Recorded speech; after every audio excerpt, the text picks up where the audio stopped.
Баланың тұсауын алдынан кесу керек пе, әлде артынан ба? Бұл дау емес, бұл ниетке байланысты дәстүр.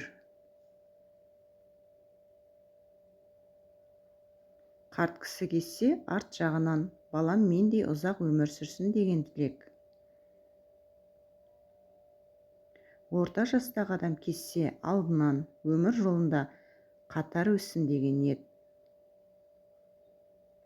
Ал ең маңыздысы, тұсау қайшымен емес, бір жүзді пышақпен кесіледі. Өйткені қайшы екі жүзді, ал қазақ баланың жолы қайшыланбасын деген. Тұсау жіп емес, ол баланың болашағына айтылған ақ тілек. Дәстүрді білейік, салтты сақтайық.